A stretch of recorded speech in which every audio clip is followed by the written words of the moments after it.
Hello and welcome to the Met Office 10-day trend. We've certainly had our fair share of weather to talk about over the last 24 hours, let alone over the next 10 days. The April showers this week have brought with them torrential downpours, hail, thunder, hill snow, and even some gale force winds. It's also felt quite cold. Now, over the next 10 days, the weather does start to quieten down. It slowly turns drier in many places.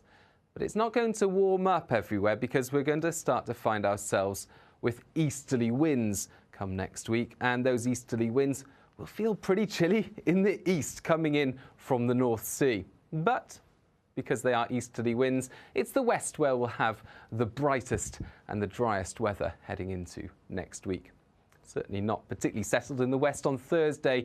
You can see areas of rain and showers rotating around low pressure centred close to the southwest of England. Most places getting a few more heavy showers, heavy downpours, hail mixed in, and also some hill snow over the tops of the peaks. But there'll be a slither of drier, brighter weather there through central and eastern parts of the country, and where we get some sunshine, temperatures will recover a small amount, up to around 11 or 12 degrees. But many areas just feeling cold, and it's going to be fairly windy with the winds coming in around this area of low pressure. And this area of low pressure doesn't move very far. It's milling about close to the southwest of the UK with these weather fronts rotating around it. But it is filling over the next few days, and that means that the showers will become less potent and less widespread. But there'll still be a few of them around for Northern Ireland, Wales, the southwest of England, particularly on Friday. And there'll be some prolonged rain just clearing the far north of Scotland. In between, again, some sunny spells, many places dry for central and southern Scotland into northern and eastern England. And once again, where we get some sunny spells, at least temperatures reaching the double figures.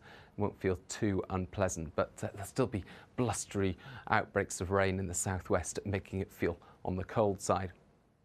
What happens to that low pressure? Well, like I say, it's not moving very far, very fast. It's actually caught up in the jet stream, this fast-flowing current of air high in the sky, tends to move these areas of low pressure around. But as you can see, this low pressure is sitting in the neck of a plunging jet stream well to the south of the UK. And because it's caught in this neck, it's not moving along. And actually what happens over the next few days is the jet stream becomes even more contorted, particularly confused as we head into the weekend. This is its shape onto Friday and the weekend. You can see the neck of the jet stream there just sort of starts to circle around itself, and then it pushes away through the Mediterranean. Meanwhile, another branch of the jet stream rides well to the north over Greenland and then comes back down into Scandinavia. In fact, this split in the flow of the jet stream is what we call blocking pattern, a diffluent block, and that means that it leaves an empty space where we normally get low pressure systems moving in from the Atlantic. We end up with high pressure instead. That high pressure, though, is centred to the north of the UK, and we've still got low pressure close to the southwest. And what that means is we get an easterly airflow developing through the weekend and into the start of next week. What does that mean for our weather? Well, with this easterly airflow on Saturday, we'll still have an awful lot of cloud around, particularly across eastern parts of Scotland and eastern England. There'll still be some showers coming in on the North Sea, and there'll be further showers affecting the southwest of England, rotating around that old area of low pressure. It will, of course, feel cold where the wind is coming in from the North Sea, just 7 or 8 degrees on that coast, but where we get some sunshine further west into the double figures or even the teens. High pressure there to the north of the UK on Sunday. We've still got that easterly wind and similar weather with cloudier skies to the east, showers coming in from the North Sea, brightest conditions further west, fewer showers, I suspect, for the southwest of England. And again, where we get some sunny spells, temperatures are rising. Inland, 15, 16 degrees possible, but still pretty chilly where we get that North Sea airflow. Heading into next week, little change, apart from you can see these blues start to come down from the north.